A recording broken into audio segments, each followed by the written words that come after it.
This is a GCSE PE podcast, Birchall High School. This is a Paper 1 podcast looking at movement analysis. It's OCR GCSE PE course. So we're going to be looking at lever systems. We're going to be looking at planes of movement and axes of rotation. And again, all this would tie in with all the anatomy and physiology you've done before and all about the movements at joints and things like that. So if you've already recapped your movement at joints, flexion, extension, abduction, adduction, circumduction and rotation, this would fit in quite nicely. And obviously it also fits into the skeletal system because we need joints to allow movement. And also it sort of fits into the muscular system too, because we also know that we need a muscular system to help produce movement at joints by pulling on a tendon, which joins to a joint and obviously moves a particular bone to make movement occur. So we'll start off by looking at lever systems. Now, lever systems, as we've talked about in lessons, is one of the topics is often answered badly in exams, but I don't really think that people need to worry as much as they often do about this particular topic. So a lever system has 4 components. So the lever, which is the thing that moves, which is a bone. It has a fulcrum, which is a joint where the movement occurs. So a joint is the fulcrum. You've got the effort, which is the muscular force, the direction the muscle is trying to move, the joint. And we've got the load, which is the weight of the body part or the object that you're also moving. And the load is normally working against the effort. And there are 3 types of lever systems. And again, we've talked about in lessons the way to remember this. We'll talk a little bit more as we go. But basically, you need to know for each lever what class it is. You need to know the order of the effort, fulcrum and load. You need to know where it is in the body. And you need to know a sporting example. And if you can do that, you'll be absolutely fine. So we have 3 classes of lever. The first class lever, the main example we would give is at the neck. So this is where the fulcrum is in the middle at the first class. The effort is down on one side and the load is down on the other. So in this case, the fulcrum would be where the head joins the neck. The load would be the weight of the head and the effort would be the head trying to come down. So a perfect example would be extension of the neck as you're trying to head a football. Or as we've already talked about in lessons, things like where you, again, extend your neck to tuck your neck down when you're doing a somersault in gymnastics or trampolining or diving or similar. So the fulcrum would be in the middle at this one, effort coming down on one side, load coming down on the other, and that is the first class lever. The second class lever has the load in the middle. So it has the load in the middle, it has the fulcrum on one side and it has the effort going up on the other side. And now the load is coming down in the middle. Now this example we'd always give for this is the ankle, where you're doing plantar flexion, where you're pointing your toes or you're going up on your toes. So you have a load in the middle, which would be the weight of your body. You'd have your fulcrum on one side, depending on which way you stood, which would be the joint of your toes and the ankle. And you'd also have the effort on the other side, which would be the gastrocnemius trying to move the body up. So the load would be in the middle on the second class lever, and the ankle would be the example of this. The third class lever has the effort in the middle. It has the fulcrum on one side and the load going down on the other. So the effort is going up in the middle, the load is going down on one side, and the fulcrum is up the other side. And the example we would always give of this would be flexion of the elbow. So again, if you imagine at the elbow, the fulcrum would be the elbow joint. The effort would be the bicep trying to move the arm up, and the load would be the arm trying to go down. Or if, let's say you had a weight in the arm, if you're doing that, let's say a bicep curl, that would be the weight trying to pull it down. So the load goes down, the fulcrum is the joint, and the effort would be the bicep trying to move it up. Now, again, we always remember this with our rhyme, which we've done before, which is 1, 2, 3, FLE, and FLE refers to what is in the middle. So 1, 2, 3, 1, F, fulcrum in the middle, 2, L, load in the middle, and 3, E, effort in the middle. And we've got our examples of each. So our first class lever, to recap, would be a footballer extending the neck to head a football, or a gymnast, diver, etc., extending the neck to tuck into a somersault position. Second class lever is at the ankle, so that might be a basketballer as they're doing a jump shot, or taking off their, pushing up off their toes and jumping up. It could be a high jumper doing the same as they're about to go to takeoff. Anything where we're going up. It could be a dancer going up onto the toes to perform a particular move.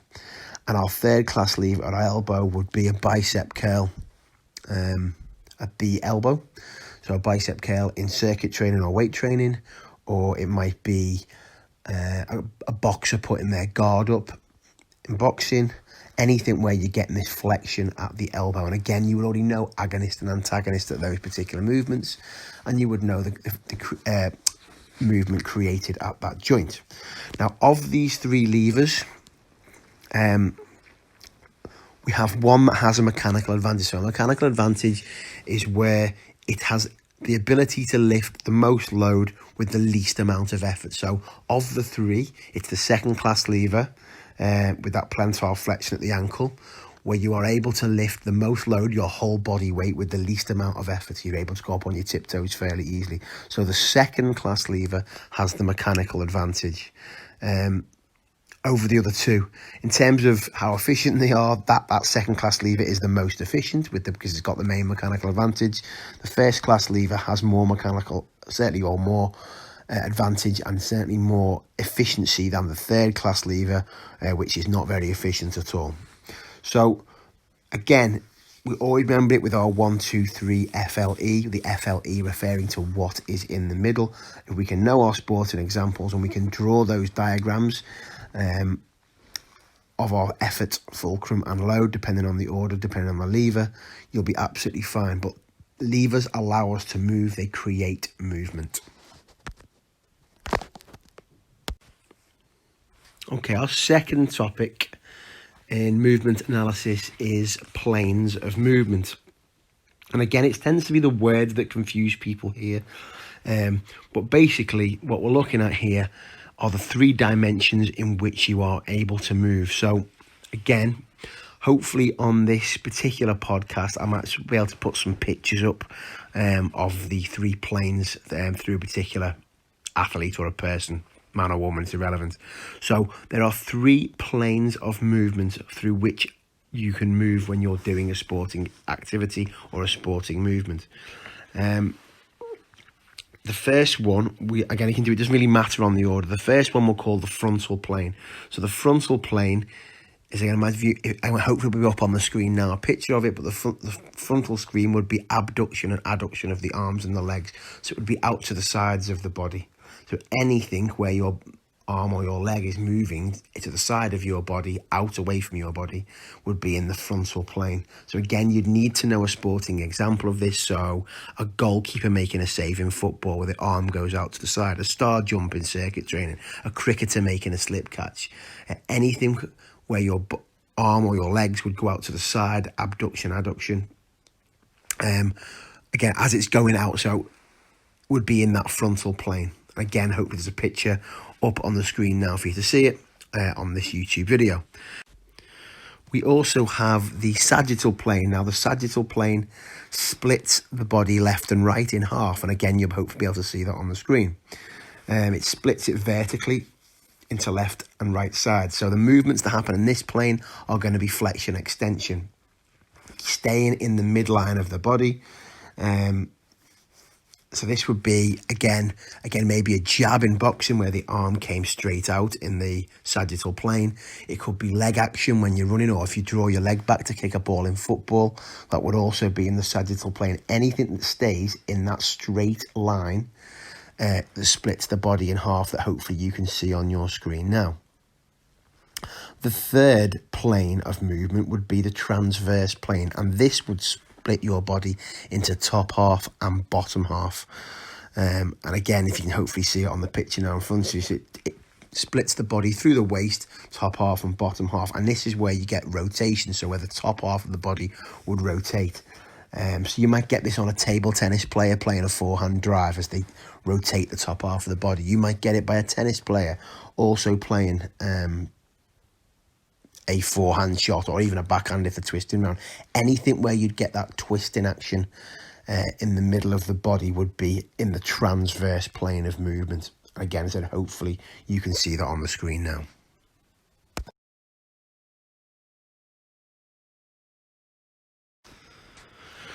So our third and final topic in this movement analysis would be that of axes of rotation.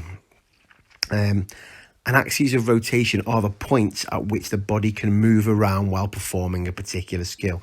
I will say again, if you are going to give examples about planes or axes, or again, even levers that we looked at our first topic on this podcast, you must make sure you are very specific with your examples. It's not enough to say football. It's not enough to say gymnastics or tennis. You must be specific about when, what point, and even within a skill.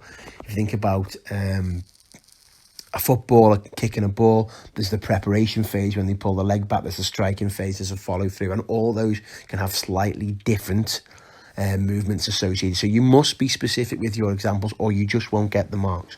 So we have 3 axes of rotation. And again, we'll try and put a picture up on this podcast, hopefully for you now. We've got the longitudinal axis, and this is the one that runs from top to bottom, the one that would go from head and then right down the middle of the body and out of your feet. And if you remember our jelly baby lesson when we stuck the cocktail sticks through, this is where you can spin around that axis. So anything where you're spinning round this axis that would go through your head and out of your feet. So this would be an ice skater maybe performing a move where they spin in the air. This would be a dancer, again, spinning in the air. This may be a gymnast doing something similar. Anything where you would turn on the spot. Sometimes you'll get basketballers, you may dunk or a particularly good layup where they may spin in the air to avoid a player. But anything where you would get this spinning around that axis from head to toe is in the longitudinal axis. We then have the frontal axis, and this is, again, if you remember our jelly baby lesson where we put our cocktail stick through the stomach and it comes out the back. So it's a horizontal axis running from front to back of the body. And again, sporting examples, this would be a cartwheel. Where you turn around that axis which comes from front to back of your body. You may also get a goalkeeper trying to make a save down low may move on the frontal axis. The frontal axis often tends to be in the frontal plane as well from our previous topic. But anything where that you rotate around the axis that goes from your stomach and out your back that way is the second axis of rotation. That is the frontal axis. Your third axis is called the transverse axis. Now, again, I totally understand that it's a bit confusing that the frontal plane and the front transverse plane is the same name as the frontal axis and the transverse axis, which, first of all, if you're in an exam and you are writing about frontal or transverse, you must say whether you are talking about the plane of movement or the axis of rotation. If you don't put plane or axis, you're not going to get the mark because it could be in either section. And obviously, that would be, you need to be specific about which one. So our third axis is the transverse axis, and that is the one that will run from side to side. So it would go in one side of your body and come out the other, left to right or right to left. It doesn't really matter. So this would be the axis that runs from side to side, going across your body, if you like. And again, the picture will hopefully be on the board now, on the video now. This would be anything where you're doing a somersault. So you might have a trampolinist doing a somersault in the air. That would be in the through the transverse axis of rotation. You might have a gymnast doing something similar. You could have a diver doing something similar, whether it's a somersault or a backward roll or a forward roll. Anything with that axis would be in the transverse axis of rotation. Now, you have to be careful here. A tumble turn in swimming would also go in the transverse axis, but also you would twist in that. So your mat might go from transverse into longitudinal within one movement. And similarly, you may see a gymnast in a floor routine who do a somersault but then put a twist in it. So the somersault would be in the transverse axis, but then the twist would go in the longitudinal axis. So just be careful, and that's why you must be specific about which axes you are working in. So just to recap, in this particular section, we have our levers, and I'll just remind you again, 1, 2, 3, F, L, E. F, L, and E referring to the load. Sorry, it's referring to the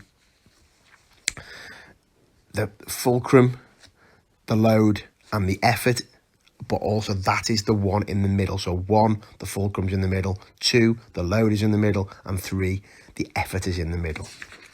We've also talked about our planes of movement, and we have 3 planes: our frontal plane, our sagittal plane, and our transverse plane.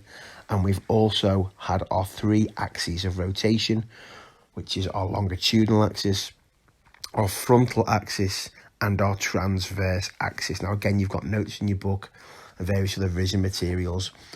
Don't panic about this topic. It really isn't that difficult. We just need to get those keywords right and be able to give those sporting examples. Okay, we'll see you on the next podcast.